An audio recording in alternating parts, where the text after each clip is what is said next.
Bismillahirrahmanirrahim. Assalamualaikum warahmatullahi wabarakatuh. Waalaikumsalam warahmatullahi wabarakatuh. Oke, pada pagi hari ini kita lanjutkan pertemuan kita yang ke-6 ya. Materinya tentang distribusi normal ya. Seperti biasa kita mulai dengan diskusi dulu ya, nanti baru tambahan materi dari saya ya. Oke, untuk diskusi hari ini akan dipaparkan oleh kelompok 4 ya. Kelompok 4 ya, materi sama video pemaparannya tadi sudah saya share di e-learning ya.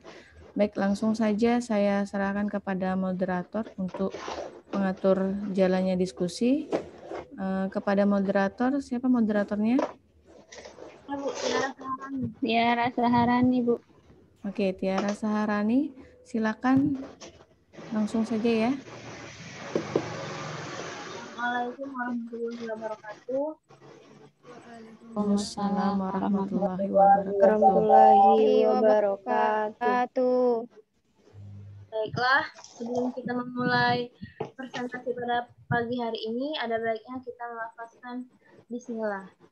Bismillahirrahmanirrahim. Ini adalah kelompok 4 berjudul distribusi normal. Baiklah, langsung saja kita langsung saja kita buka sesi tanya jawab. Yang pertama, kita mulai sesi pertama. Jika ada yang ingin bertanya, kami persilakan.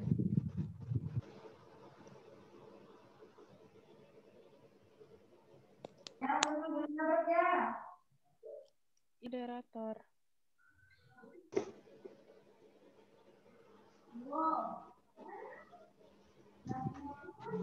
Izin bertanya moderator. Yang bertanya moderator.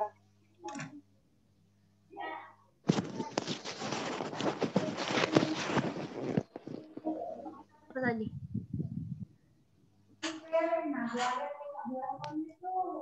Izin bertanya moderator.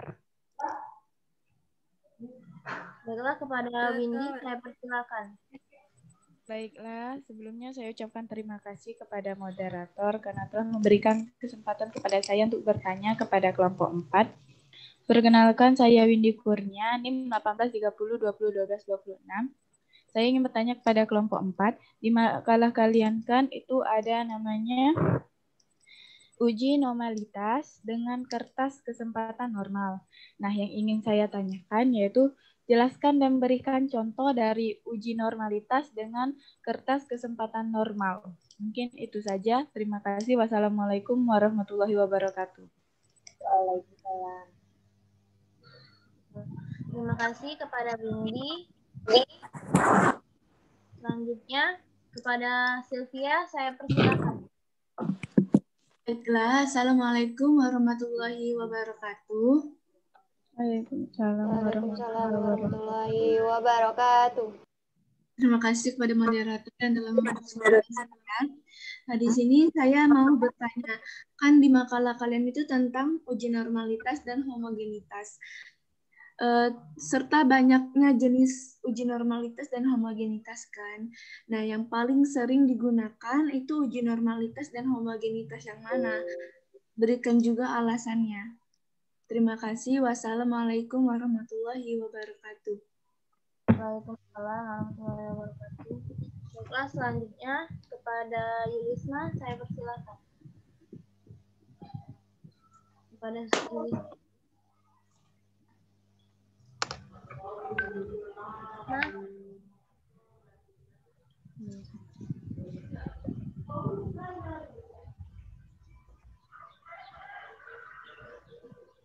Yulisma.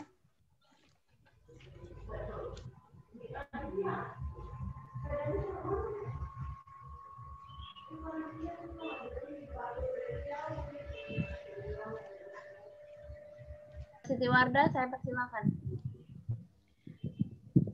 Terima kasih moderator telah mengizinkan saya bertanya. Di sini kan di makalah kelompok ini menjelaskan tentang pengujian normalitas dan pengujian homogenitas. Nah, yang ingin saya tanyakan, perbedaan dari pengujian normalitas dan pengujian homogenitas itu seperti apa perbedaannya? Terima kasih. Baiklah. Terima kasih kepada teman-teman yang sudah bertanya. Mohon menunggu sebentar agar pemakalah kelompok 4 untuk menjawab pertanyaan dari kalian.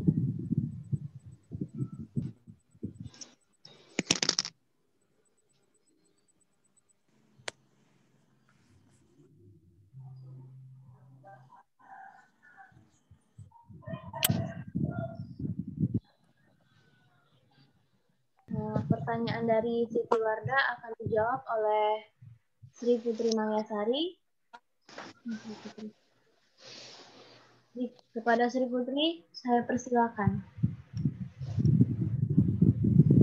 Baiklah, terima kasih kepada moderator. Saya akan menjawab pertanyaan dari Siti Wardah. Pertanyaannya kan, apa perbedaan antara pengujian normalitas dan pengujian homogenitas?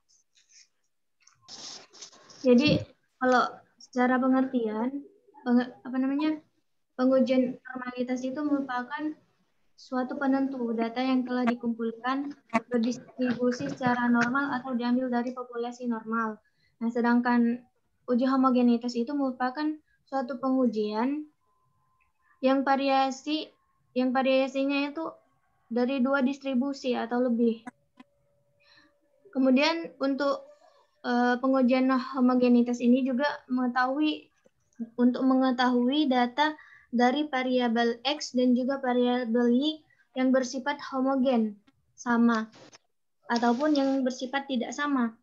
Jadi di antara keduanya itu, kalau dilihat perbedaannya, satu sisi dari pengujian homogenitas itu hanya diperlukan pada ujian parametris yang menilai perbedaan 2 atau lebih kelompok, sedangkan uji normalitas itu merupakan secara keseluruhan yang diperlukan sebagai asumsi. Jadi normalitas ini merupakan suatu asumsi dalam penelitian. Sama-sama dalam uji parametris. Ya. Baiklah, itulah jawaban dari Sri Putri. Kepada Siti Wardah, apakah sudah jelas? Sudah jelas, moderator. Pada teman-teman, apakah ada yang ingin menambahkan jawaban dari Sri Putri?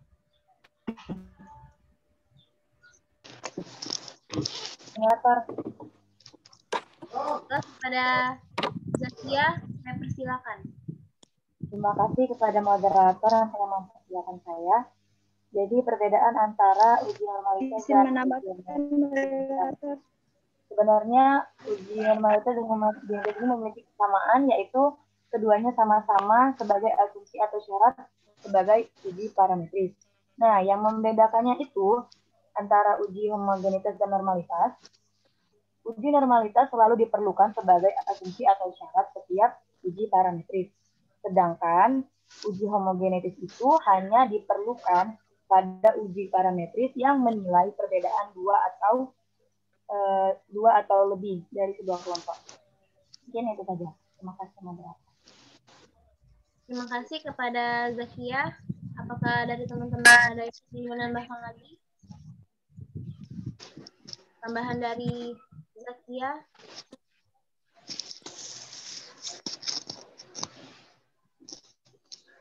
Tidak ada?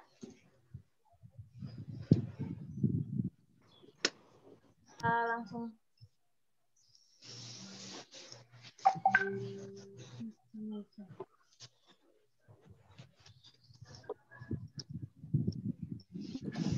pertanyaan kedua.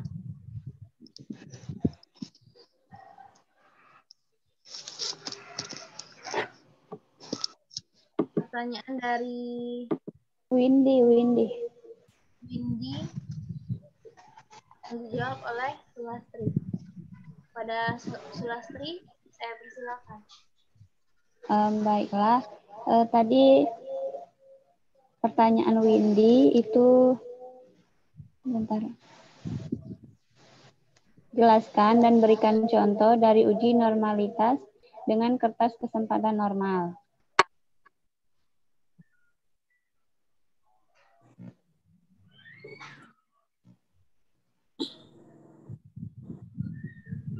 Jadi, apa namanya?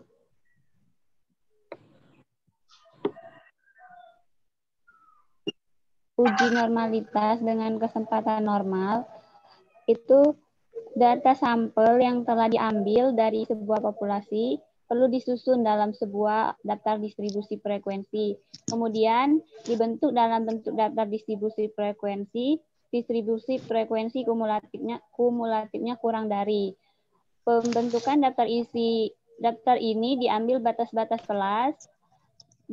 kelas interval. Selanjutnya, frekuensi kumulatif ini digambarkan dalam kertas grafik khusus disebut maka inilah yang disebut dengan kertas peluang normal atau kertas peluang. Nah, sedangkan pada sumbu tegak digambarkan skala untuk batas-batas atas, sedangkan sumbu datar menggambarkan persen kumulatifnya. Nampak bahwa pada sumbu datar paling kecil tertulis 0,01% dan paling besar 99,99%. Dengan demikian, kelas interval dengan kumulatif 0% dan 100% tidak perlu digambarkan. Selanjutnya, titik-titik yang ditentukan oleh batas atas dan frekuensi kumulatif digambarkan oleh kertas itu.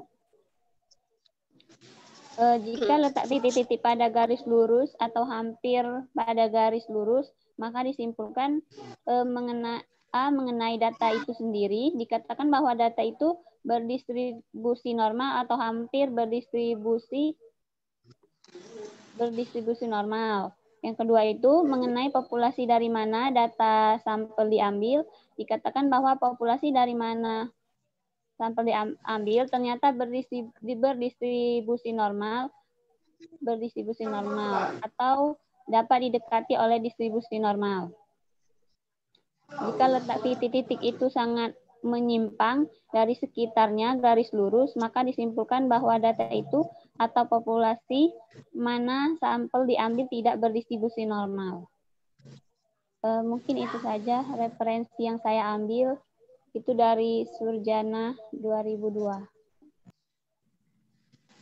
Baiklah, terima kasih kepada Sulastri. Kepada Windy, apakah sudah jelas? Ya, sudah jelas. Pada teman-teman, apakah ada yang ingin menambahkan jawaban dari... Izin moderator. Izin menambahkan. Baiklah, kepada Stella. Saya persilakan. Baik. Assalamualaikum warahmatullahi wabarakatuh. Salam warahmatullahi wabarakatuh. Terima kasih kepada moderator yang telah memberi saya kesempatan untuk menambahkan. Jadi yang ingin saya tambahkan mengenai uji normalitas pada pertanyaan Windy. Jadi yang harus kita ketahui bahwasanya uji normalitas adalah sebuah uji yang dilakukan dengan tujuan untuk menilai sebaran data pada sebuah kelompok data atau variabel. Apakah sebaran data tersebut berdistribusi normal ataukah tidak? Jadi uji normalitas berguna untuk menentukan data yang telah dikumpulkan berdistribusi normal atau diambil dari populasi normal. Jadi metode klasik dalam pengujian normalitas suatu data tidak begitu rumit. Jadi berdasarkan pengalaman empiris beberapa pakar statistik, data yang banyaknya lebih dari 30 angka maka sudah dapat diasumsikan berdistribusi normal, biasa dikatakan sebagai sampel besar. Mungkin itu saja yang saya tambahkan mengenai uji normalitas. Terima kasih. Wassalamualaikum warahmatullahi wabarakatuh. Waalaikumsalam warahmatullahi wabarakatuh.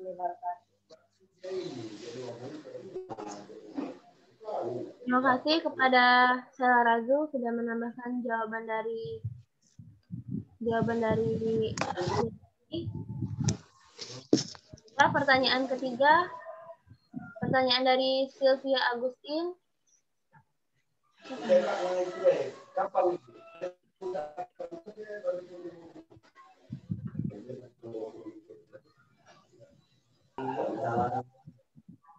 Sylvia mau selesai. Putri moderator. Pertanyaan dari Sylvia Agustin dijawab oleh Sri Putri. Kepada Sri Putri, saya persilakan. Baiklah, terima kasih kepada moderator telah menenangkan saya untuk menambahkan jawaban. Menjawab pertanyaan dari Sylvia Agustin. Jadi kan pertanyaannya itu di dalam makalah kami kan ada banyak yang namanya jenis pengujian homogenitas sama normalitas. Yang sering digunakan itu apa saja dan berikan alasannya juga. Jadi dari hasil materi yang kami dapatkan secara menyeluruh pengujian homogenitas yang sering digunakan itu adalah pada poin pertama, yaitu uji normalitas dengan Lillievers test. Kenapa demikian? Hal ini dikarenakan penelitian ini dianggap lebih mudah. Sebab penelitian ini digunakan untuk mengetahui bentuk distribusi populasi berdasarkan pada sampel yang diambil dengan acak. Nah, sampel yang diambil secara acak ini tidak menggunakan sampel yang begitu besar. Bisa dilihat di makalah itu dengan ukuran sampel yang kecil. Sampel yang kecilnya ini adalah N-nya sama dengan 4. Jadi dengan sampel yang kecil bisa dikatakan penelitian itu jauh lebih padat dan kompleks. Jadi bentuk penelitiannya ini tidak akan terlalu melebar. Sedangkan untuk pengujian homogenitasnya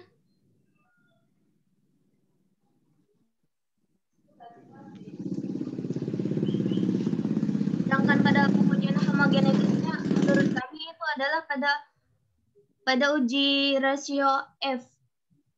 Kenapa pada uji rasio F? Karena dalam uji rasio F ini analisis yang digunakan itu memang berasal dari populasi yang tidak jauh berbeda keragamannya. Jadi populasinya itu memang sudah kita sudah mengetahui populasi itu, dan populasinya itu tidak jauh berbeda dengan yang lainnya. Jadi secara menyeluruhan penentuan populasinya itu mudah dipahami dan juga dalam menyelesaikan penelitiannya jadi sangat mudah terarahkan. Mungkin seperti itu. Kepada Sylvia Agustin, apakah sudah mengerti? Sudah jelas? Sudah, moderator. Ada teman-teman, apakah ada yang ingin menambahkan jawaban dari Sri Putri?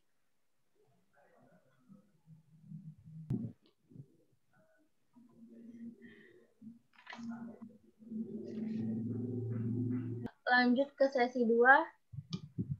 Jika ada yang ingin bertanya pada teman-teman, saya persilahkan. Bertanya moderator. Pada Sri Ayu Aptina, saya persilahkan. Baiklah, Assalamualaikum warahmatullahi wabarakatuh. Waalaikumsalam warahmatullahi wabarakatuh. Terima kasih kepada moderator yang telah memilih saya untuk bertanya.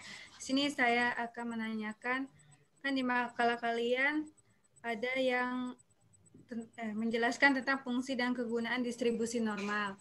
Nah, tolong jelaskan maksud di bagian keempat dari fungsi dan kegunaan distribusi normal tersebut.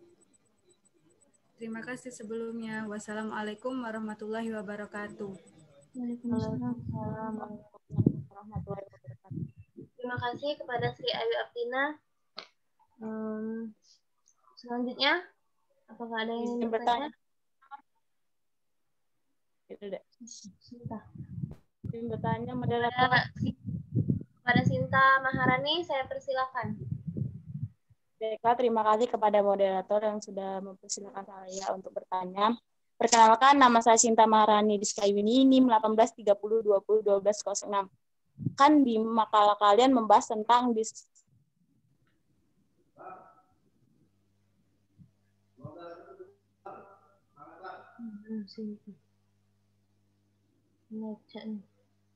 Terputus Sintanya. Keluar, Bu.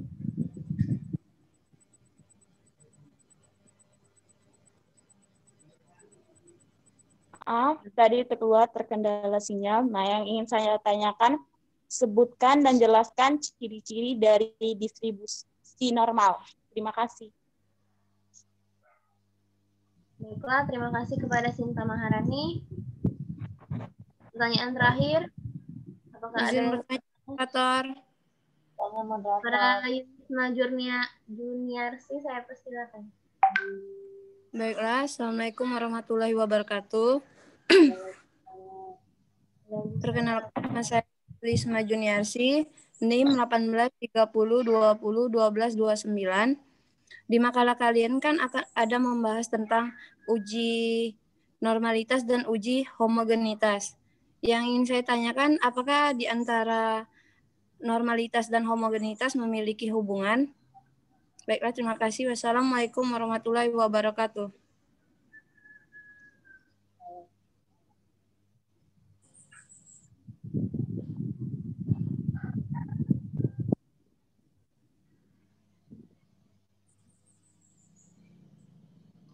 Baiklah, terima kasih kepada Yulisna. Beri kelompok 4 waktu untuk menjawab pertanyaan kalian.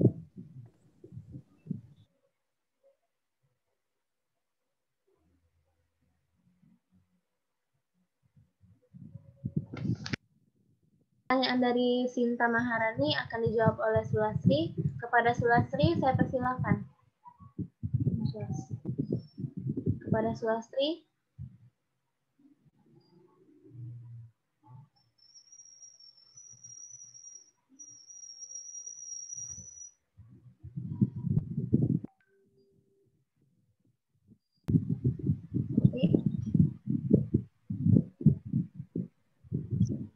Tidak ada.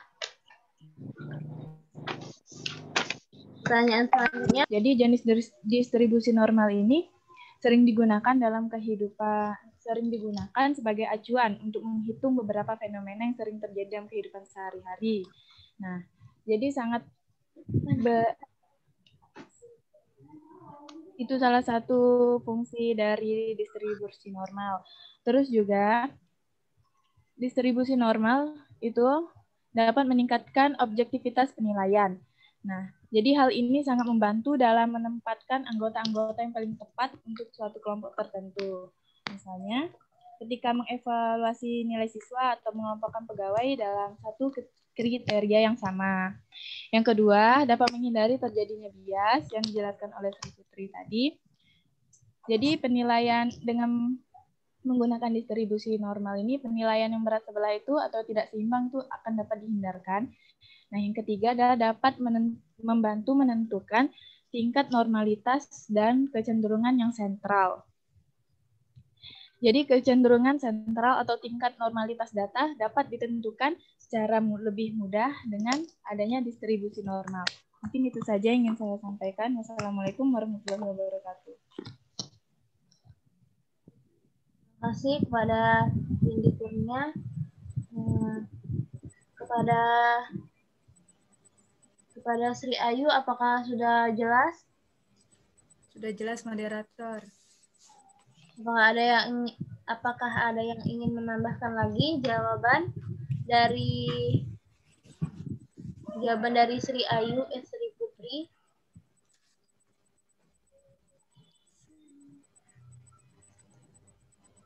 Ada yang ingin menambahkan? Saya akan simpulkan presentasi pada makalah pagi ini. Karena punya Yulisma sudah dijawab. Iya, yang Yulis. Pertanyaan Yulisma belum dijawab. Iya. Iya. Mohon maaf pada teman-teman.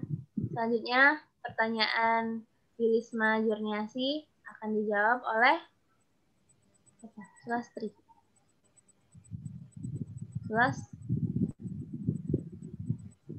Hapus ribut. Persilakan. Jadi pertanyaan dari Yulisma itu adalah, adakah hubungan antara uji normalitas sama uji homogenitas? Kalau secara menyeluruh, kalau berhubungan, dikatakan berhubungan pasti, karena dalam uji normalitas dan homogenitas itu sangat berkaitan, terutama pada saat mereka ini sama-sama mencari yang namanya mengumpulkan seperti berdistribusi, seperti itu kan. Distribusi itu adalah nilai suatu data. Jadi antara normalitas dan homogenitas ini pengujiannya sama-sama menggunakan data dan yang namanya mencari data. Selain mencari dan menggunakan data, pengujian ini juga menggunakan yang namanya analisis. Seperti yang sudah saya jelaskan tadi, untuk jawaban dari saudari Siti Wardah tadi, sebenarnya antara pengertian satu sama lain dan juga perbedaannya, ada perbedaan dan persamaannya itu mereka kalau normalitas itu kan menentukan data yang telah dikumpulkan. Nah, sama halnya dengan homogenitas, pengumpulan data juga. Kalau normalitas ini kan diambil dari populasi normal saja. Kalau homogenitas ini, dia ini menentukan populasinya itu bersifat secara normal atau bersifat secara homogenitas atau tidak. Jadi secara umum hubungannya itu sama-sama mencari nilai pada suatu data. Terus juga sama-sama menganalisis dan juga sama-sama yang namanya termasuk dalam uji pragmatis. Keterkaitannya mungkin seperti itu.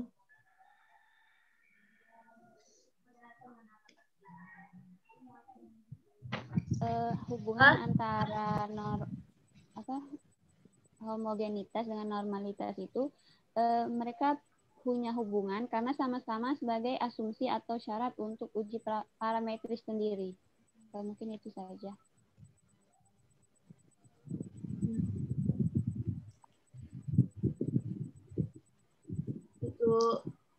Itulah jawaban dari kelompok 4 dari Sri Putri dan Sulastri.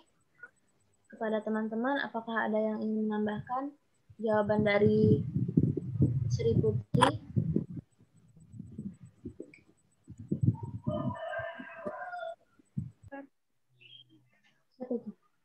Izin menambahkan. Pada Yoga, saya persilakan.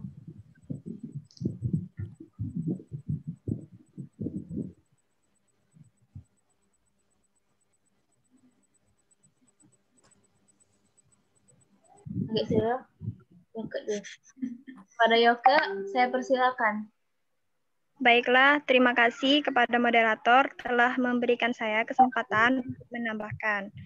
Jadi, hubungan antara uji normalitas dan homogenitas, yaitu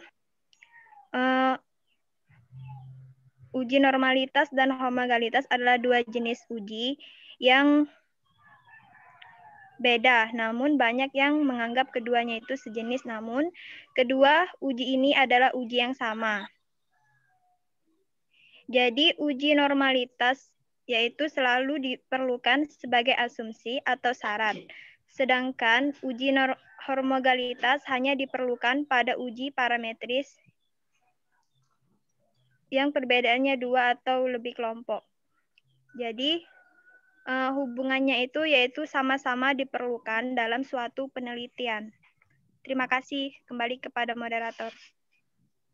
Baiklah, terima kasih kepada Yoka sudah menambahkan jawaban dari Sri Putri. Kepada Sylvia Agustin, saya persilakan untuk menambahkan jawaban. Baiklah, terima kasih moderator. Saya akan menambahkan sedikit jawaban tentang hubungan antara uji normalitas dan homogenitas ini. Nah, menurut saya benar yang dikatakan Sulastri tadi, kalau uji normalitas dan homogenitas itu sama-sama dipakai untuk setiap uji parametris. Hanya saja kita lihat dulu data yang akan sampel yang akan kita uji. Jikalau uji normalitas itu kita lihat apakah sampel yang diambil itu berasal dari distribusi normal atau tidak. Tetapi kalau ternyata tidak berasal dari distribusi normal, maka kita gunakan uji homogenitas, karena uji homogenitas itu digunakan untuk mengetahui apakah suatu data atau sampel yang kita ambil sebagai bahan penelitian berasal dari varian yang homogen atau tidak. Jadi sama-sama digunakan untuk uji parametris, hanya saja dilihat dari kehomogenitasannya. Seperti itu, terima kasih. Wassalamualaikum warahmatullahi wabarakatuh. Waalaikumsalam. Baiklah, terima kasih kepada Sylvia Agustin. Kepada teman-teman, apakah ada yang ingin menambahkan lagi jawaban dari Sri Putri?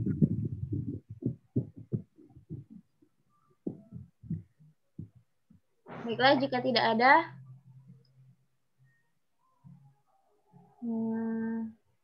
kepada Yulisma, apakah sudah jelas jawaban dari teman-teman dan penambah dari teman-teman?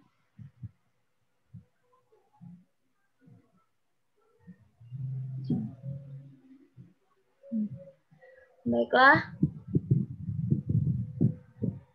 saya akan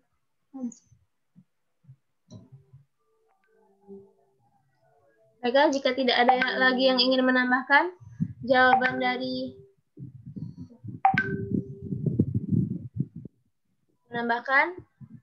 kita tutup diskusi pada pagi hari ini. Terima kasih kepada teman-teman yang sudah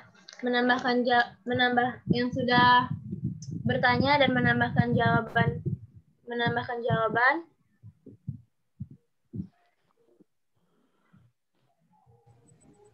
Semoga presentasi kita pada hari ini bermanfaat untuk kita ke depannya sebagai calon guru.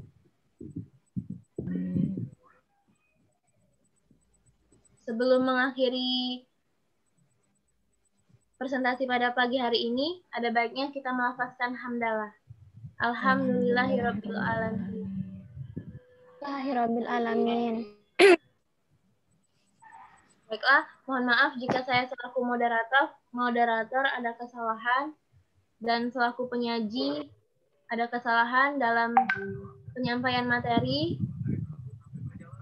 Wassalamualaikum warahmatullahi wabarakatuh. Waalaikumsalam warahmatullahi wabarakatuh.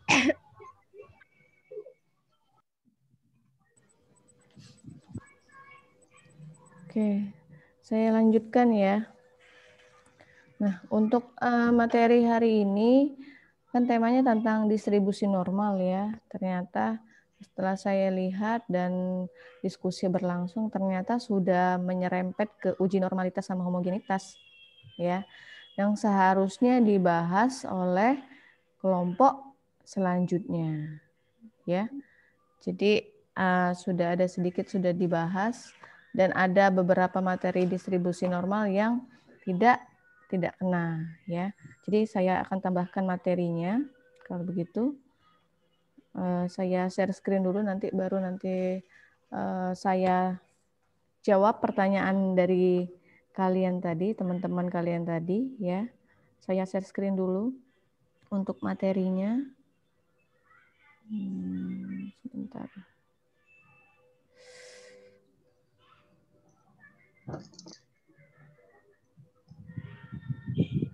Oke. Kelihatan? Kelihatan. Iya, Bu, kelihatan. Nah, kita akan bahas tentang distribusi normal ya. Kita bicarakan tentang distribusi normal ya. Oke. Nah, pokok bahasannya ya, yang pertama itu pengertian dan karakteristik distribusi probabilitas normal. Kemudian yang kedua pendekatan normal terhadap binomial. Yang selanjutnya distribusi probabilitas normal standar. Dan yang terakhir nanti penggunaan Microsoft Excel untuk distribusi probabilitas ya. Oke. Nah, kita bahas dulu yang pertama tentang distribusi probabilitas normal. Jadi distribusi probabilitas normal ini merupakan salah satu distribusi yang paling sering digunakan ya, yang paling penting dalam statistika. Nah, distribusi normal ini juga disebut dengan distribusi Gauss sesuai dengan penemunya ya. Oke.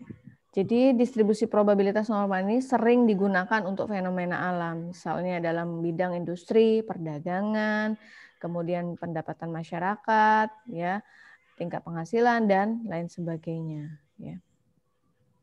Nah, ini karakteristik distribusi probabilitas normal. Tadi ada yang tanya ciri-ciri, ya. Jadi pertanyaan Sinta, ya, Sinta Maharani kalau nggak salah ya. Pertanyaannya tentang ciri-ciri distribusi normal. Nah, seperti yang dijelaskan temannya tadi, ya, Sulastri, ya, ini sama ya seperti penjelasan Sulastri. Jadi karakteristik distribusi probabilitas normal yang pertama, kurvanya berbentuk lonceng atau genta.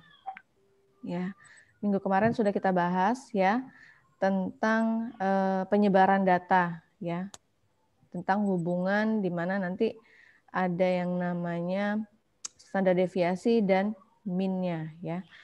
Kemudian kenapa dia berbentuk lonceng dan genta? Karena antara min, median, modus terletak pada satu titik puncak, terletak di tengah ya. Kemarin kita sudah bahas tentang kemencengan, skewness ya, di mana jika min, median, modus terletak pada satu titik puncak, maka dia berdistribusi normal ya.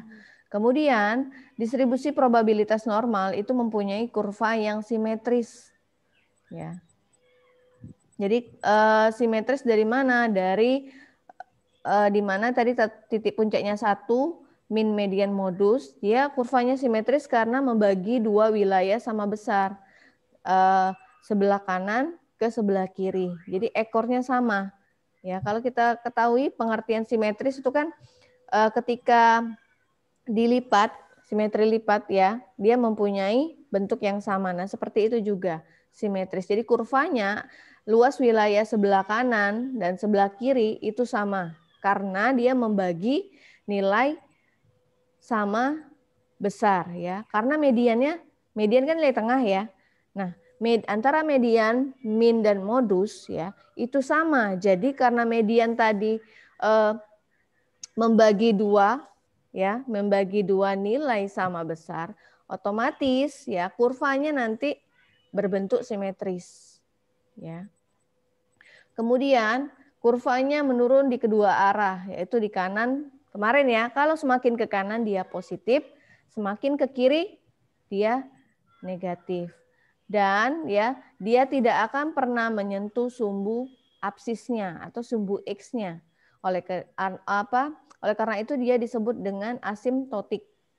Ya, tidak akan pernah menyentuh sumbu X atau sumbu absisnya. Dia semakin ke kanan, semakin ke kiri tetapi tidak menyentuh sumbu yang mendatar. Ya, tapi mendekati. Ya. Kemudian luas daerah yang terletak di bawah kurva normal itu sama dengan 1. Luas wilayahnya itu 1 maksimalnya. Ya. Oke.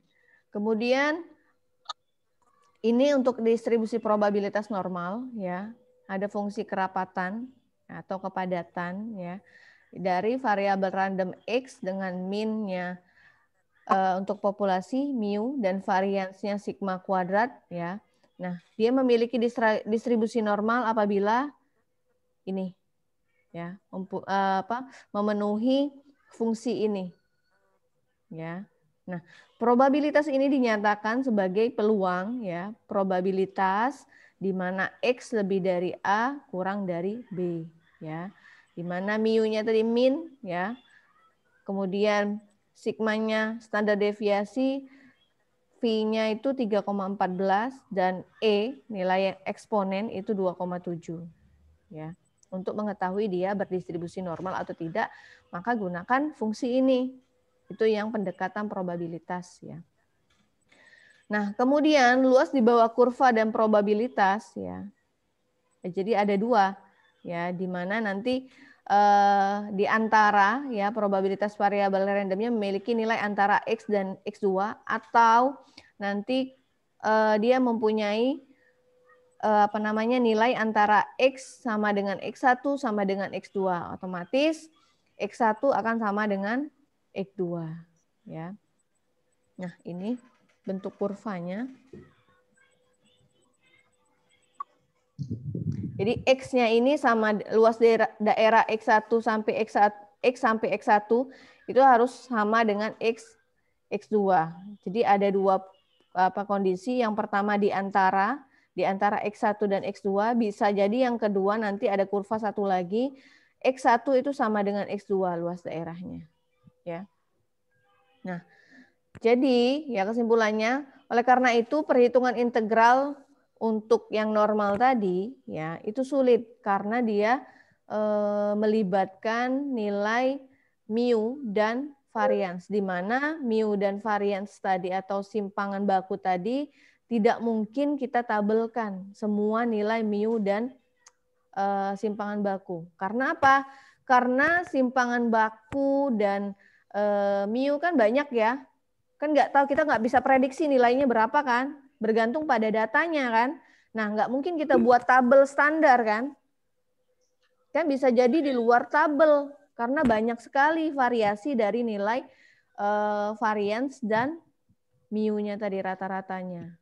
Ya, makanya sulit untuk ditabelkan. Rumus yang tadi kalau kita integralkan ternyata nggak bisa, sulit kita tabelkan nilainya. Ya, oleh karena itu kita pakai pendekatan binomial.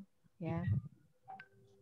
Jadi kita pakai pendekatan binomial yang dimana semakin besar nilai n, maka nilainya akan semakin mendekati nilai distribusi normal. Lihat ya. Jadi ini misalkan ya, semakin besar ya, jadi semakin besar ini ya, 0, 4, 6, 8, kalau ini kan 0,1 saja, belum kelihatan. Kemudian 0, 1, 2, 3 belum kelihatan dia distribusi normal. Nah, ketika dia semakin mendekati n ya, semakin mendekati n, maka bentuknya kurvanya sudah mirip dengan kurva normal. Ya, sudah mirip dengan distribusi normal ya. Selanjutnya ini contoh ya. Contoh soalnya.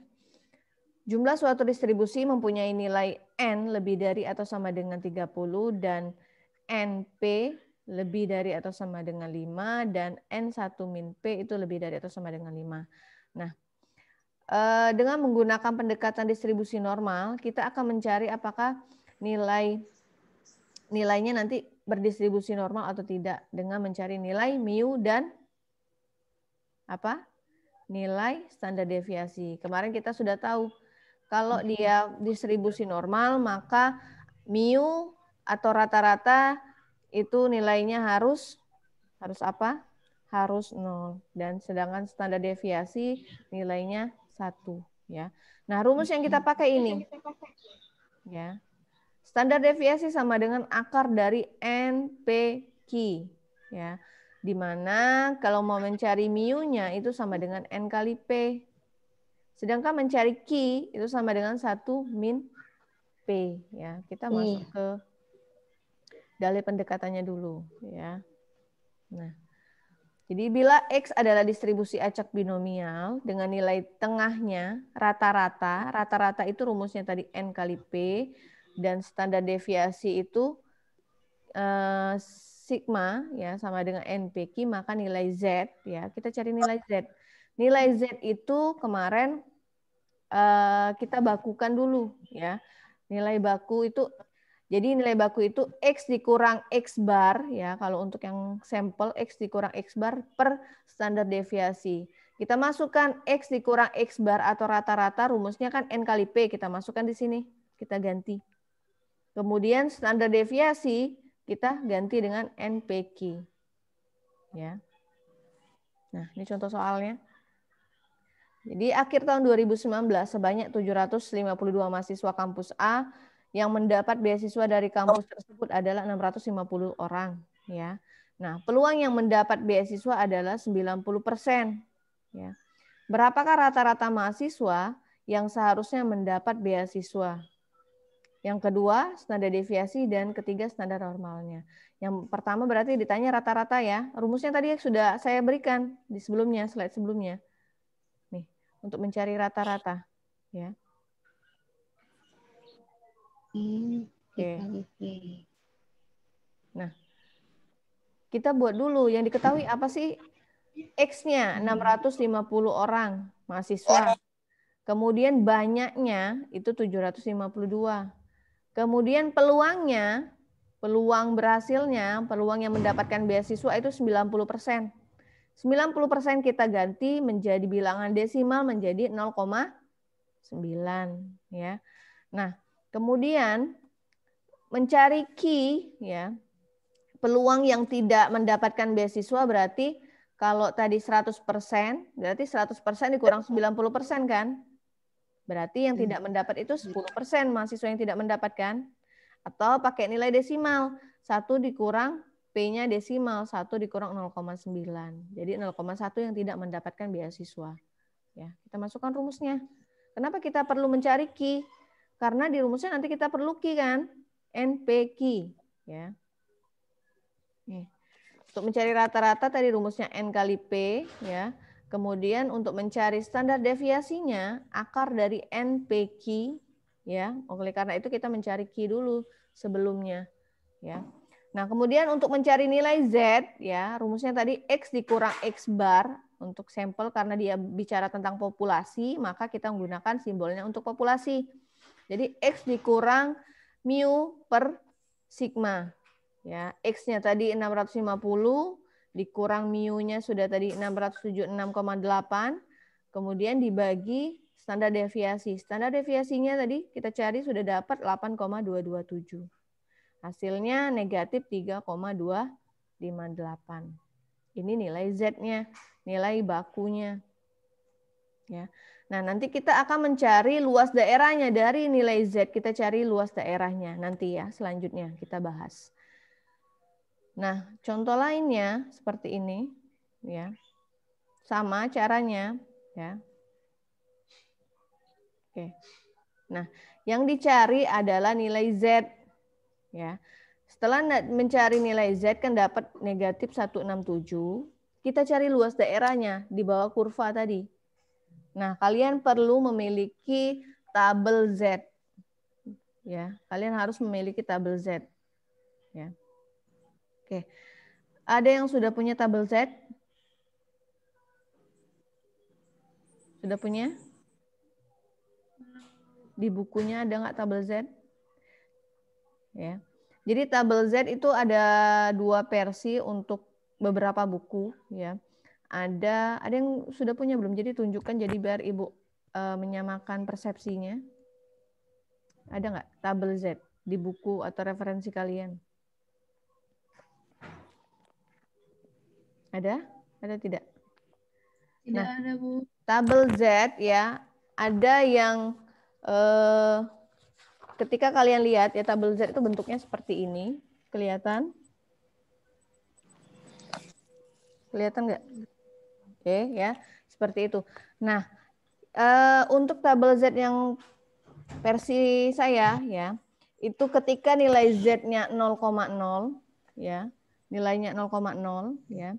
Maka luas daerah yang nolnya itu 0,500 ya. Oke. Nah, untuk versi yang lain ya, untuk buku ada beberapa buku yang punya itu jika Z-nya 0, dia mulainya 0,00. Ya, jadi ada dua versi. Ya. Nah, untuk mencari nilai Z yang di tabel ini, Z-nya nilainya negatif 167. Ya. Jika kalian punya tabel yang mulainya Z 0,00, Z-nya 0,0, hasilnya 0,00, ya, maka kalian harus mencarinya seperti ini. Kalian kalau positif dia nilainya positif, ya ini kebetulan nilainya negatif. Kalau negatif dia harus dikurangkan dengan 0,5. Jadi 0,5 dikurang luas daerah dari yang ini. Ya. Kalau dia positif, misalnya 1,67, hasilnya langsung tambahkan 0,5. Ya. Nah, tetapi kalau kalian punya tabel distribusi tabel Z-nya seperti saya ini, mulainya 0, ya 0, tapi hasilnya 0,5. Kalian nggak perlu menambahkan 0,5 ataupun mengurangkan 0,5. Jadi langsung saja. Tapi ketika kalian punya tabel yang 0, hasilnya 0,0, kalian harus menambahkan 0,5 dan mengurangkan 0,5. Ya. Seperti itu. Jadi jangan sampai keliru. Ya. Oke. Nah, kita lihat di tabel ya, negatif 1,67. Nah, penggunaan tabelnya kalau dia hasilnya Z-nya negatif ya, kalian tetap cari di tabel yang negatif, jangan cari tabel yang di positif kemudian tambahkan negatifnya, baru tanda minusnya kalian tambahkan, nggak bisa. Karena luas distribusi, kita ingat kurvanya, kurva distribusi normal bentuknya ya. Sebelah kanan positif, sebelah kiri negatif. Luas wilayahnya 1 kan? Berarti 0,5 di kanan ya. 0,5 negatif 0,5 di sebelah kiri luas daerahnya. Oleh karena itu luas daerahnya 1, 0,5 tambah 0,5 1 kan? Nah, makanya kalau dia di sebelah kanan ditambahkan 0,5, kalau dia negatif 0,5 dikurang luas daerah. Karena dia akan ke sebelah mendekati 0, tidak mungkin dia ke sebelah jauh di sebelah min 0,5-nya. Ya.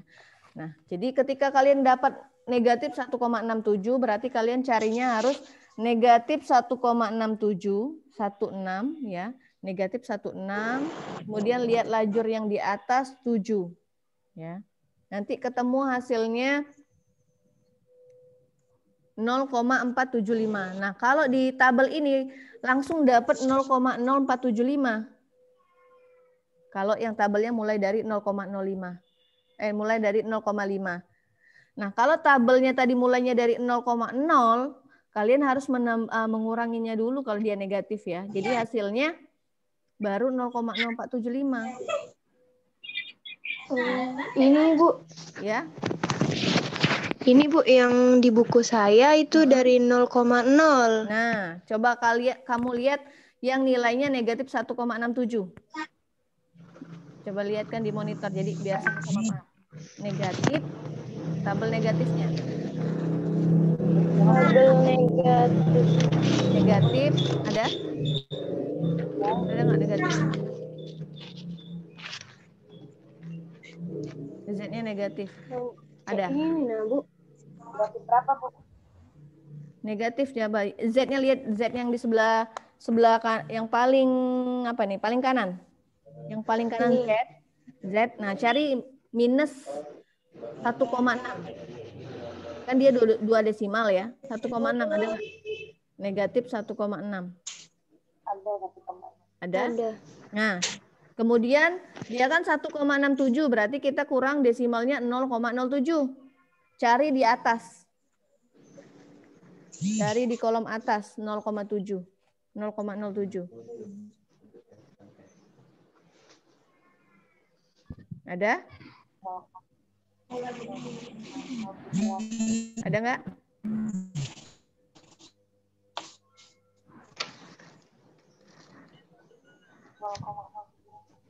Ada? Negatif 1,6 dan 0,07. Oke, kita lewatkan dulu ya. Oke, nanti ada contoh tabelnya di situ. Setelah itu ya, karena dia tadi mencari Z-nya tadi sudah dapat ya, luas daerahnya 0,0475, kalian jadikan persen, berarti 4,75%. Jadi banyak pelamar yang akan ditolak itu kita kalikan dengan N-nya tadi ya.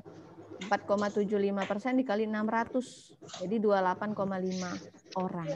Nah, kalau orang itu kan nggak mungkin setengah, nggak mungkin seperempat, nggak mungkin 1/3 ya, karena orang itu bulat, nggak ada yang setengah-setengah ya. Jadi dibulatkan menjadi 29 orang. Ya, oke saya lanjutkan. Nah, setelah pendekatan binomial, maka kita bicara tentang distribusi probabilitas normal standar. Nah, ini yang standar. Tadi kalau yang pertama distribusi probabilitas normal, nah ini yang sudah kita standarkan. Ya. Nah, kita transformasi nilai Z ini ya. Kita petakan bahwa nilai variabel Z ini memiliki min-nya nanti min-nya tadi nanti 0 dan standar deviasi 1. Nah, mungkin kalian bertanya, kok min-nya 0, Bu? Selama ini kita mencari min kok nggak pernah 0. Kalau min-nya 0 berarti nggak punya rata-rata. Seperti itu kan ya. Nah, sekarang kita bicaranya di konteks lain. Kita bicaranya di konteks data standar. Kalau yang tadi data mentah, 60, 80, 70. Ya. Nah, ini kita bicara datanya standar. Kita bakukan datanya agar kenapa? Agar kita bisa membandingkan nilai satu dengan nilai yang lain. Misalkan kalian ingin membandingkan nilai bahasa Inggris dengan nilai matematika. Bisa nggak? Kita mau membandingkan nilai matematika dengan nilai bahasa Inggris. Bisa atau enggak? Secara logika itu nggak bisa karena jenisnya berbeda. Tingkat kesulitannya berbeda. Matematika beda, Bu, dengan eksak, dengan pemikiran beda dengan bahasa Inggris misalkan seperti itu kan. Nah, dengan membakukan datanya, nilai tadi kita bakukan, kita bisa membandingkan nilai bahasa Inggris dengan nilai matematika. Ya, jadi kita membakukan datanya dulu biar bisa dibandingkan. Nah, ketika kita membakukan data, maka rata-ratanya nanti berubah. Rata-rata baku yang semulanya rata-rata biasa menjadi rata-rata baku. Di mana nanti nilainya ketika rata-rata baku itu 0. Kemudian ketika standar deviasinya kita bakukan, yang semulanya dari bilangan biasa menjadi nilainya 1. Sudah ketetapan. Ya. Jadi bukan sudah ketetapan, sudah kita buktikan nanti hasilnya untuk min di baku itu 0 dan standar deviasi di baku itu 1. Ya. Saya lanjutkan. Ini kurva distribusi normal standar ya, yang dipengaruhi oleh standar deviasi dan rata-ratanya. Oke, kita lihat yang biru ya. Untuk yang biru rata-ratanya 0, ini yang baku sudah normal standar ya. Rata-ratanya 0, berarti dia sudah berdistribusi normal ya. Kemudian standar deviasi bukan standar variansnya 0,2. Variansnya 0,2. Seperti ini bentuknya. Kemudian untuk yang warna merah ya, sama-sama rata-ratanya 0 tapi bentuknya berbeda ketinggiannya. Bentuk kurvanya berbeda. Ya. Kemudian yang kuning ya, yang kuning sama rata-ratanya 0 tapi bentuk kurvanya berbeda. Apa yang menyebabkan dia berbeda? Ternyata yang menyebabkan dia berbeda adalah varian atau standar deviasinya. Kalau dia 0,2, dia di sini. Kalau dia 1, dia di sini. Kalau dia 5, di sini. Jadi kita bisa simpulkan apa? Semakin kecil standar deviasi atau variansnya, maka bentuk kurva normalnya akan semakin runcing ke atas. Ya. Semakin besar nilai varians atau standar deviasinya, maka bentuk kurva normalnya akan semakin landai, akan semakin tumpul ya, semakin rendah seperti itu. Nah, untuk yang warna hijau dia rata-ratanya negatif 2, kemudian variansnya 0,5. Karena varians yang untuk normal standar tadi 0, berarti kalau min 2 di sebelah kirinya. Ya, bentuknya seperti itu. Nah, contohnya ya. kita mencari nilai Z. Ya. Rumusnya tadi X dikurang mu per standar deviasi. Ya. Nah, ini contoh variabel random yang memiliki distribusi normal. Ya, ini contoh saja. Oke, saya lewatkan. Oke, ini untuk apa namanya simbolnya untuk populasi. Ya, kalau min kemarin mu, varians itu sigma kuadrat, deviasi standar atau simpangan baku itu sigma. Kemencengan, ya, kemiringan atau squeeness itu alfa 3 itu sama dengan 0, ya. Kemudian untuk kurtosis, ya, itu keruncingan alfa 4-nya 3. Nanti biasa dapat ada menggunakan rumus, ya. Oke. Oke. Nah, ini ciri-cirinya, ya. Karakteristiknya tadi sudah dibahas juga. Nah, bentuknya. Ya. Jadi yang bentuk tadi bisa kita petakan menjadi 3 kondisi. Misalkan di mana mu1 itu sama dengan mu2. Ya. Tetapi sigma 1 lebih besar dari sigma 2. Kalian lihat. Sigma 1 berarti yang ini. Ingat tadi tuh, semakin dia besar variansnya, maka dia semakin rendah. Ya, semakin landai, semakin kecil variansnya, maka semakin runcing. Kita lihat ya. Nih, kita lihat ternyata yang kurva kedua lebih tinggi dari kurva pertama karena standar deviasi 2 kurang dari standar deviasi 1. Ya. Begitu juga selanjutnya. Nah, kalau dia sama berarti ketinggiannya sama, ini rata-ratanya berbeda, ya. Di mana rata-rata pertama itu kurang dari rata-rata kedua, ya, dan seterusnya. Nah, ini kesimpulannya. Semakin besar nilai standar deviasi, maka kurva akan semakin landai. Semakin kecil nilai standar deviasi, maka kurva akan semakin lancip, ya, runcing. Oke. Oke, ini contoh. Nah, ini yang saya maksud ya. Oke, ini untuk kurva yang negatif. Kalau dia negatif 3,4 mulainya dari 0,0003. Nah, untuk yang tabel ini kalian tidak perlu menambahkan 0,5 atau 0,5 dikurang, nggak perlu. Ya, kalau tabelnya mulai seperti ini. Ya.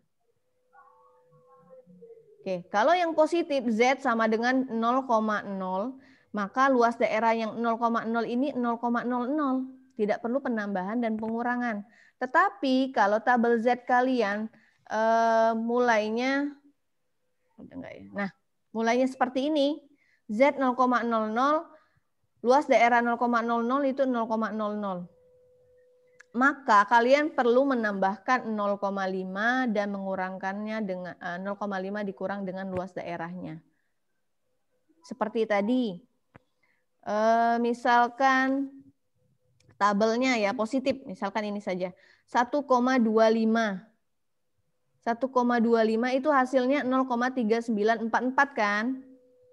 Kalian lihatnya berarti di sini 1,2 karena dia 2 desimal Z-nya 1,2, kemudian karena dia 1,25 berarti kalian harus tambahkan 0,05 kan? Maka lihat di lajur atas yang mendatar. Jadi 1,2 lajur ke bawah vertikal, kemudian lihat yang mendatar 0,05, 1,25. Berarti 0,3944 luas daerahnya. Nah, ini belum selesai. Karena mulainya 0,000. Karena kita ketahui luas daerah di bawah kurva itu 1, di mana positif 0,5, negatif 0,5. Sedangkan dia bicara kalau positif cuma 0,00, kan belum memenuhi. Harus ditambah 0,05 biar luas daerahnya setengah dari 1 yang positif. Paham nggak? Kenapa harus ditambah 0,05? Ditambah 0,5. Karena luas daerah kurva yang positif ke kanan itu 0,5. Luas daerah di bawah kurva yang negatif di sebelah kiri itu juga 0,5. Sedangkan dia kalau dia di sini kita lihat mulainya itu 0,00. Sedangkan kita tahu 0,5 harusnya mulainya. Ya. Oke, sekarang saya lihat di tabel saya. 1,25. Itu hasilnya 0,8944. Berbeda hasilnya dengan yang di sini. Karena di sini belum selesai, harus ditambah 0,5. Jadi hasil ini kalian tambahkan 0,5 ditambah 0,3944. Hasilnya 0,8944 akan sama dengan yang tabel di sini. Ya, paham? Paham, Bu. Oke. Jadi terserah kalian mau pakai tabel yang mana. Mau pakai tabel yang mulainya dari 0,0 silakan. Atau mulai dari 0,5 itu juga silakan. Yang perlu kalian ingat ya, hanya ketika kalian menggunakan tabel yang 0,0, kalian harus memanipulasinya dulu dengan menambahkan 0,5 dan pengurangan 0,5. Jangan lupa. Itu saja. Nanti hasilnya berbeda dengan tabel yang lain ya. Oke. Nih ya. Pergunakan tabel distribusi normal standar untuk menghitung luas daerah di sebelah kanan Z 1,8. Kalian cari 1,8 coba. Yang punya tabel 1,84. Berarti di sini 1,8. Kemudian di lajur atasnya 4. Hasilnya itu 0,9671. Kalian nanti bandingkan dengan tabel yang kalian. 0,9671. Ya. Nah. Karena dia di sebelah kanan ya, di sebelah kanan Z, maka ya nilainya ya untuk nilai Z-nya maka kita harus cari dengan cara seperti ini. Ini mencari nilai Z-nya, bukan luas daerah nanti ya. Kebalikannya. Nah. Oke, jadi ada dua kondisi. Kalian mencari luas daerah dan mencari nilai Z. Ya. Oke. Saya akan tunjukkan ya. Oke. Sama ya. Caranya sama. Oke. Nah, ini jenis-jenis distribusi normal. Bentuknya ada mesokurtik, plekurtik, dan leptokurtik ya. Oke. Ini juga ya. Oke, ini kalian lihat tabel ini tadi sama seperti yang jenis yang tadi ya bentuknya ya. Tinggal kalian melihat apa sih yang membedakan. Ternyata ketinggiannya. Kalau ketinggiannya berarti hubungan dengan standar deviasi ya. Rata-ratanya berbeda 185, 1850 ya. Oke. Ini mencari nilai Z ya. Ya. Nah, untuk mencari nilai Z-nya sama caranya yang tadi ya. Oke. Nah, ini untuk mencari luas daerahnya. Ya, untuk luas daerahnya misalkan 0,500 atau 1,20 ini hasilnya seperti ini. Ya. Oke. Nah, kemudian penggunaan Microsoft Excel ya. Kalian tinggal buka Microsoft Excel ya. Kemudian kalian letakkan selnya ya di Microsoft Excel-nya. Kemudian kalian pilih icon fx itu fungsi numerik ya, fungsi fx-nya ya. Kemudian nanti kalian pilih di statistical ya, nanti ada keluar fungsi kategori dan pilih Normadis ya. Seperti ini nanti munculnya. Ya, munculnya seperti ini dulu. Ya. Ada kotak dialog seperti ini, X kalian isikan 600 misalkan, minnya berapa kalian isikan semua ya. Nanti setelah itu kalian kelihatan dia berdistribusi normal atau tidak. Seperti ini ya. Kalian pilih functionnya ya, statistical, pilih Normadis, kemudian muncul kotak dialog ya. Harus diisikan X-nya berapa, min-nya berapa, standar deviasi berapa, kemudian kumulatifnya berapa, isi true atau false. Kalian biasanya isi true. Ya. Nanti muncul nih biasanya nilainya 0,7764. Ya, ini untuk Z-nya ya. Untuk nilai yang baku. ya. Nah, saya share screen yang baru cara sebentar. Bagaimana cara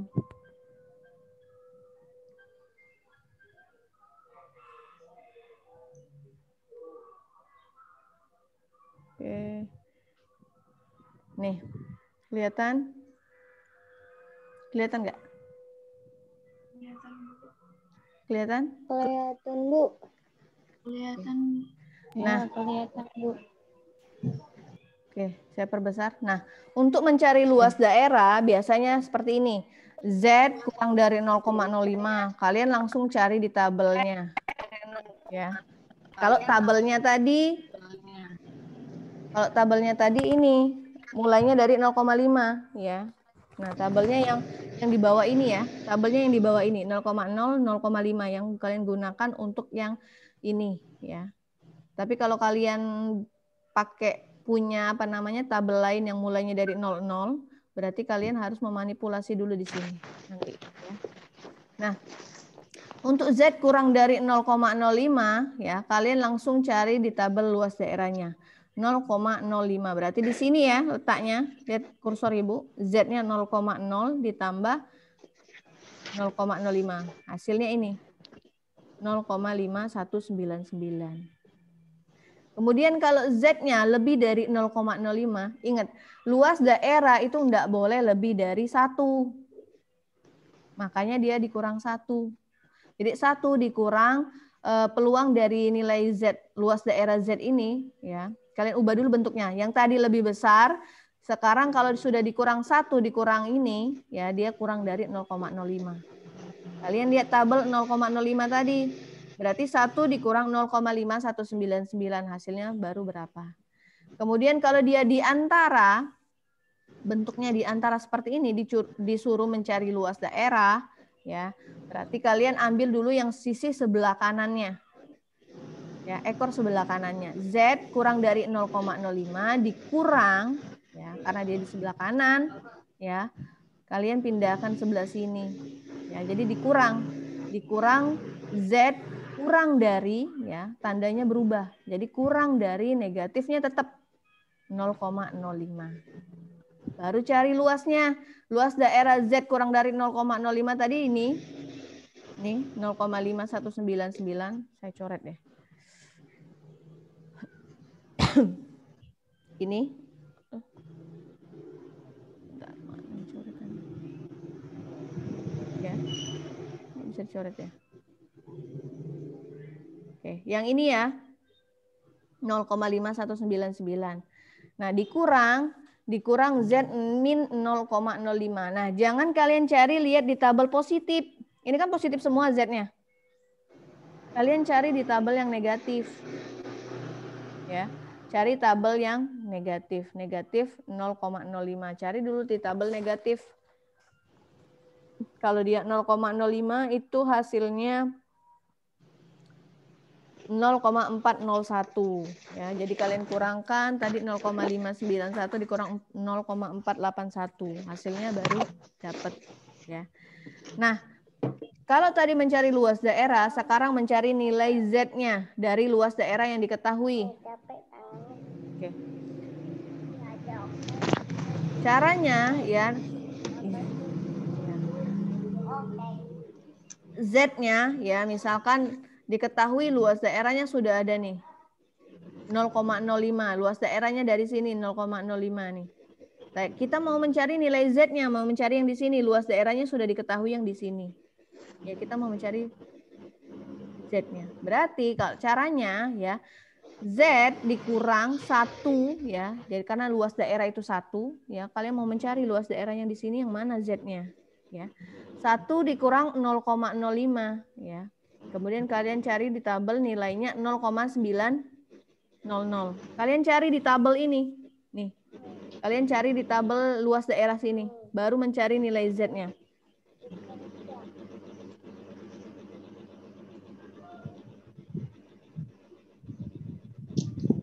Ya. Jadi luas daerahnya kalian cari dulu setelah dapat hasil 0,9500 ini ya, kalian cari di sini 0,9. Saya besarkan lagi. Nah, 0,900 kalian cari di mana? 0,95. 95.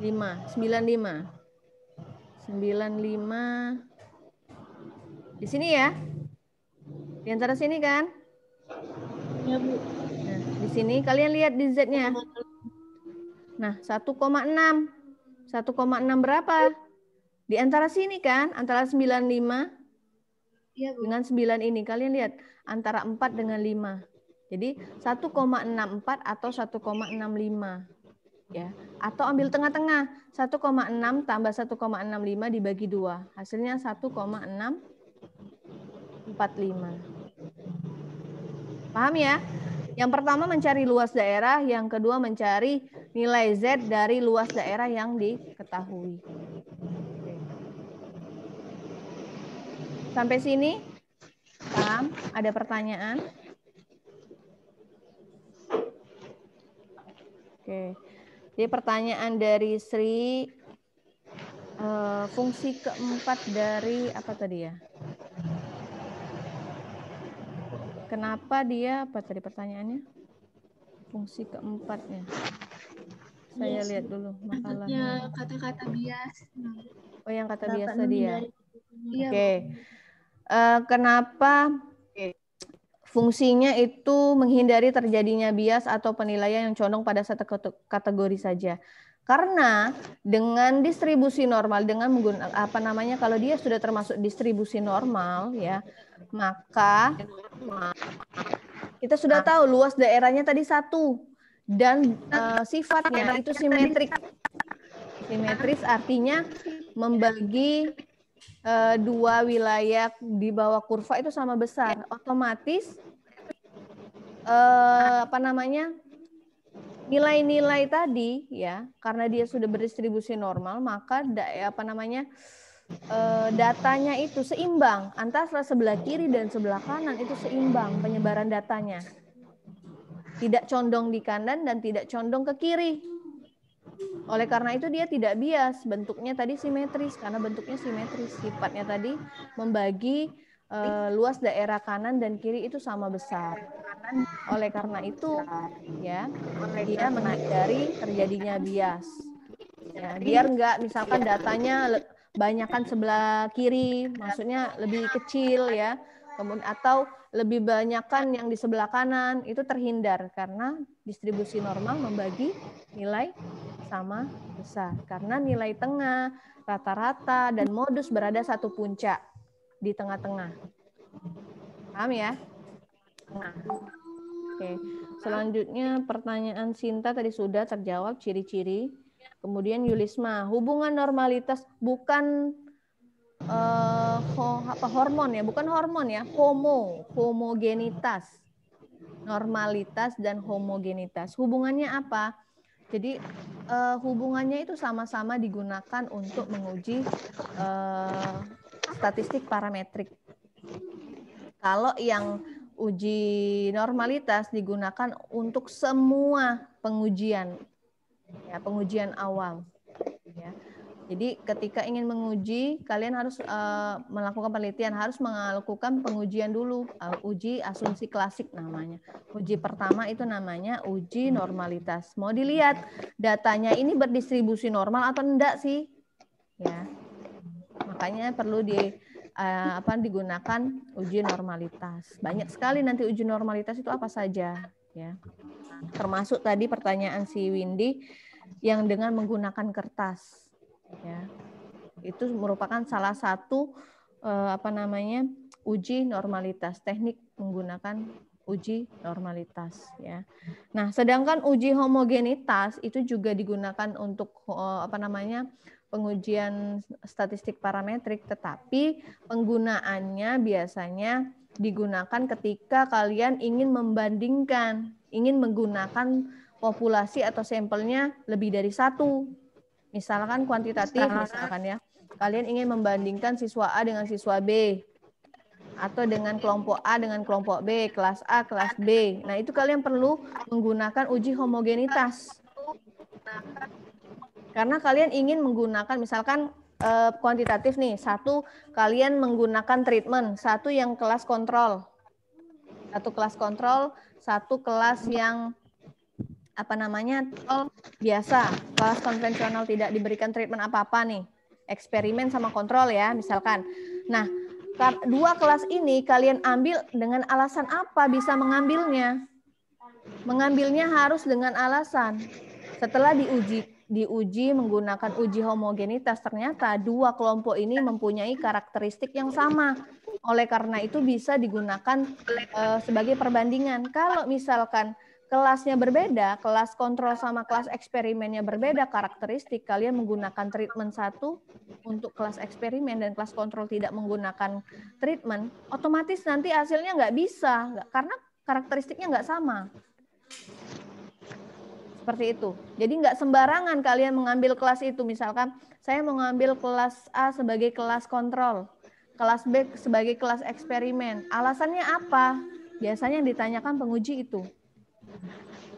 Ya.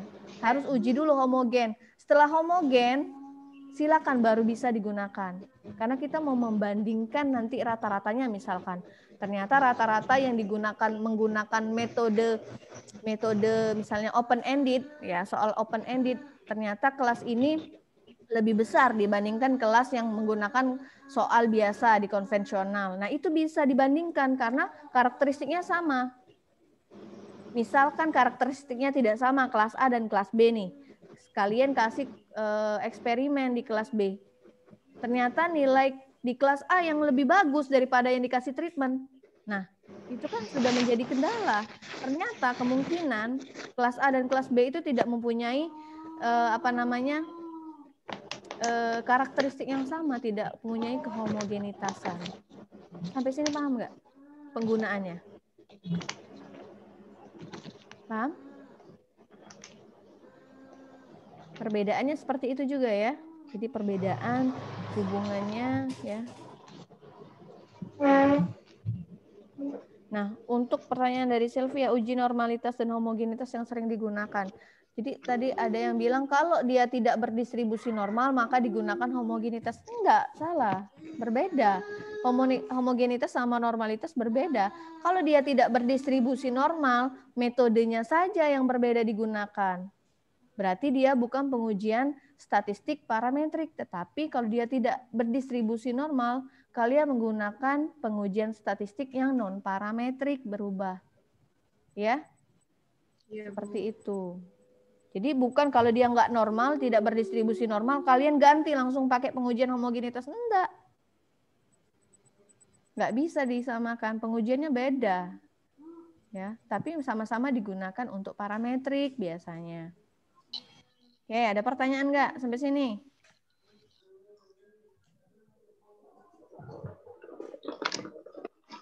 Silakan kalau ada yang masih bingung. Jadi untuk makalahnya diperbaikin dulu ya. Karena materinya sudah ngambil materi selanjutnya. Seperti itu. Sudah melakukan uji Lilliefors, Kolmogorov-Smirnov. Ya. Jadi seperti dua kelompok bahasannya. Jadi Ibu nggak akan singgung dulu apa itu Lilliefors, apa itu Kolmogorov ya, seperti itu ya, uji-uji untuk normalitas. Karena ada bahan bagiannya masing-masing untuk kelompoknya. Ya. Oke, ada pertanyaan? Ibu. Ya. Kalau yang di tabel-tabel tadi itu tuh nilainya mutlak, Bu, atau kita nyari dewek? Nilainya bergantung pada datanya nanti. Tapi hasilnya pasti ada di sini. Pedoman penggunaan luas daerah dan nilai Z-nya ada di sini semua. Ya. Nah, tadi kenapa kita tidak menggunakan distribusi probabilitas normal? Kenapa kita menggunakan probabilitas normal standar? Tadi alasannya, kalau normal probabilitas normal biasa, dia melibatkan rata-rata dan standar deviasi. Nah, untuk mentabelkan standar deviasi dan rata-rata itu tidak bisa. Makanya kita gunakan probabilitas normal standar yang sudah ditabelkan dalam bentuk Z. Sudah ada semua. Itu alasannya ya, kalau orang tanya kenapa nggak menggunakan probabilitas normal. Kenapa menggunakan yang normal standar? Ya, karena nilai rata-rata dan standar deviasi itu beraneka ragam. Ya, nggak mungkin kita tabelkan. Nah, kalau yang standar kita bisa tabelkan. Ya. Oke. Ada lagi?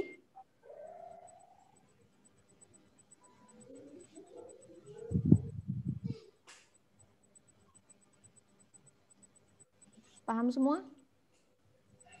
Insya Allah, Bu. Insya Allah, Bu. Oke. Ini baru uji awal ya. Nah, untuk pengujian yang selanjutnya nanti perlu tabel semuanya ya. Semuanya perlu membandingkan tabel. Jadi, setelah kalian menghitung, kalian membandingkan dengan nilai yang di tabel.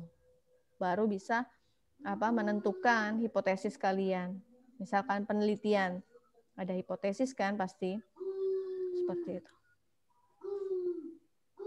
Ada lagi? Ada, saya cukupkan sampai di sini dulu pertemuan hari ini ya. Ya, Bu. Oke, saya ucapkan terima kasih atas partisipasi dan waktunya. Akhir kata, Assalamualaikum warahmatullahi wabarakatuh. Waalaikumsalam warahmatullahi wabarakatuh.